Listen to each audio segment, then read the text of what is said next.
ওলি আল্লাহ হয় কেমনে এই কথাটা বলি, আপনাদের অসুবিধা হচ্ছে না? ওলি হওয়ার জন্য কি ঘুমায় থাকলে হবে? পোস্টারে বেশি দেখলে হবে? আমরা যখন কামেলে পড়ি, আব্দুল হক সাহেব হুজুর মেরা আমার উস্তাদ, হুজুর বড় রং ঢং করে শের পড়তেন। তোমরা পড়েছো निगाहे वली में ये क्या तासीर देखी बदलती है हजारों की तकदीर देखी।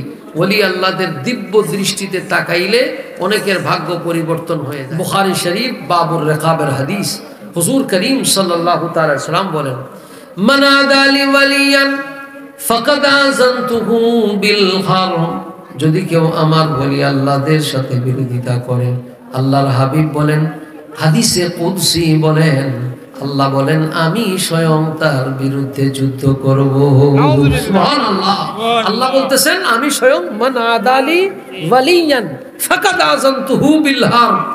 আল্লাহ তাআলা বলেন, বুখারী শরীফ বাবুর রিকাব খুলেন এই হাদিস, যে কেউ যদি আমার বন্ধু আমার ওলি আল্লাহদের বিরুদ্ধে বিরুদ্ধাচরণ করে, আল্লাহ বলেন আমি কোনো বাহিনী পাঠাবো না, আমি কোনো বাহিনী পাঠাবো না, আমি খুদ আল্লাহ তার বিরুদ্ধে যুদ্ধ করব। হ্যাঁ হ্যাঁ, আল্লাহ তাআলা খুদ খানায়ে কাবা যখন আক্রমণ করেছে, আল্লাহ তাআলা বড় বড় হাতির মোকাবেলায়, আবরাহা বাদশার হাতির মোকাবেলা আল্লাহ পাখি পাঠায় দিয়েছে। হ্যাঁ, কি পাঠাইছে? আসছে কি? আর একটু বড় করে বলবেন না আপনারা? আলাম তারা কাইফা ফাআলা রাব্বুকা বিআসহাবিল ফিল। ফিল মানে কি? আল্লাহ বলেন আমার ঘর ধ্বংস করার জন্য ফিল আসছে। হাতির শক্তি আসেনি? হাতি বড় নেই? আল্লাহ বলে আমি খোদা যদি চাই এই হাতিকে ঠান্ডা করার জন্য বড় কিছু লাগবে না, আমি একটু পাখি পাঠিয়ে দিছি। সুবহানাল্লাহ বলবেন না? এক পাখি আবাবিল তাইরান দলে দলে আসছে। তো আল্লাহ বলেন আমার যারা ওলি, আমার যারা কি, একটু বড় করে বলেন না বাবা আপনারা, বলতে কি আপনাদের সমস্যা আছে? ওলি শব্দটা কোরআনের, বড় করে বলেন না, কোরআনে কারীমের শব্দ না, বহু আয়াত আছে। ইন্না আউলিয়াহু ইল্লাল মুত্তাকুন, আছে কি আছে না? আলা ইন্না আউলিয়া আল্লাহি লা খাউফুন আলাইহিম ওয়ালা হুম ইয়াহজানুন। যদি কেউ বলে যে ওলি বলতে কিচ্ছু নাই, তাহলে আয়াতে কোরআনের খেলাফ করলো। শুধু খেলাফ, আল্লাহর কোরআনের আয়াতকে অস্বীকার করলে কি হবে? বলেন না কি হবে? আপনারা উত্তর দেন না, একটু বড় করে বলেন না। আল্লাহর ওলিরা কেমনে ওলি আল্লাহ হয়, এই কথাটা বলে আমি আপনাদেরকে শেষ করে দিচ্ছি। আল্লাহর হাবিব ইমামে বুখারী আলাইহির রাহমাত কিতাবুর রিকাবের মধ্যে হাদিস নকল করেন, বিভিন্ন তুরুকে এই হাদিস খানা রয়েছে। ইমামে বুখারী আলাইহির রাহমাত হাদিসে কুদসি আনেন, মান আদালি ওয়ালিয়ান ফাকাদ আযানতুহু বিল হারম।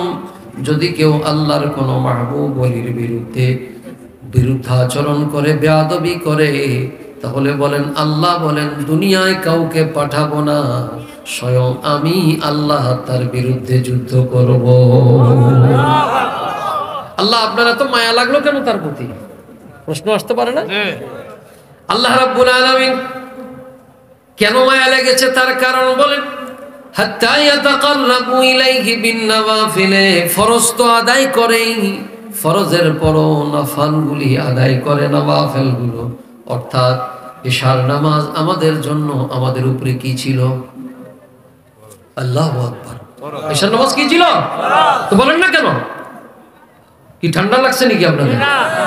বাবারা আমার, ইশার নামাজ আদায় করে বাড়িতে মানুষজন শুয়ে পড়ে, আর আল্লাহর মাহবুব বান্দা যারা, তারা নিশি রজনীতে দাঁড়িয়ে যায় সালাতুত তাহাজ্জুদের মধ্যে।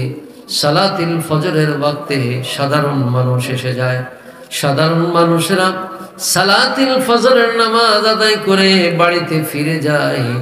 আর আল্লাহ তাআলার প্রিয় ভাজন এই সমস্ত বান্দারা সালাতুল ফজরের পরে, সূর্য ওঠার 20-25 মিনিট পরে সালাতুল ইশরাক আদায় করেন। এভাবে সালাতুদ দুহা আদায় করেন, সালাতুল চাশত আদায় করেন।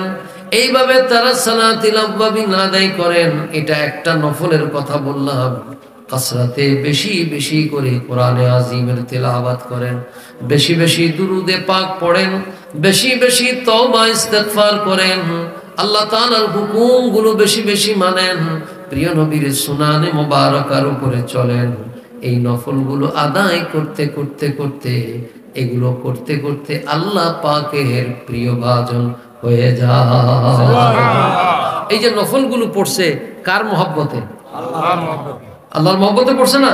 হাত্তা অতঃপর উহিব্বাহু, এবার আল্লাহ তাআলার মহব্বত লেগে গেছে ওই বান্দার প্রতি। বড় করে বলেন সুবহানাল্লাহ। এই যখন আল্লাহর মহব্বত লাগে তখন বেলায়েতে কুন এসে যায়, তখন বেলায়েতে কুন, তখন অভিভাবকত্ব এসে যায়, বেলায়েত এসে যায়। তখন যখন এই বিলায়াত আল্লাহ দান করেন, হাত্তা উহিব্বাহু, আল্লাহ ভালোবাসা শুরু করে দেন। এটার উপর আরেক লম্বা হাদিস আছে, আমি যাব না, বাড়তে গেলে কথা বেড়ে যাবে। হাদিসে পাকের মধ্যে আসছে, ফাইদা আহবাবতুহু কুনতু সামাআহু আল্লাযী ইয়াসমাউ বিহি ওয়া বাসারাহু আল্লাযী ইয়াবসিতু বিহা ওয়া রিজলাহু আল্লাযী ইয়ামশি বিহা ওয়া ইন সাআলানি। যখন এই আল্লাহ পাকের মাহবুব বান্দাকে আল্লাহ ভালোবাসা শুরু করেন, আল্লাহ পাকের এক বিশেষ কুদরতি ক্ষমতা তার ভিতরে আল্লাহ দিয়ে দেয়। আর সেই ক্ষমতাটা কেমন হয়? এই হাত আর হাত থাকে না, সাধারণ মানুষের হাতের মতো থাকে না। রূপক করতে আল্লাহ তাআলা বলেন সেটা আমি আল্লাহর হাত হয়ে যায়, সুবহানাল্লাহ। আমার পা হয়ে যায়, চোখ হয়ে যায়, নাক হয়ে যায়। তার মানে এটা বুঝবেন না যে এটা আল্লাহর হাত, এটা রূপক অর্থ। কিন্তু আল্লাহর কুদরতের ক্ষমতা দান করেন, এমন ক্ষমতা হয় এই হাত দিয়ে সর্বশেষ ওয়া ইন সাআলানি, যদি আল্লাহর কাছে হাত উঠায়া কিছু চায় তখন আল্লাহ তাআলা সাথে সাথে দান করে দেয়। এজন্য আমরা ওলি আল্লাহর দুই কারণে যাই।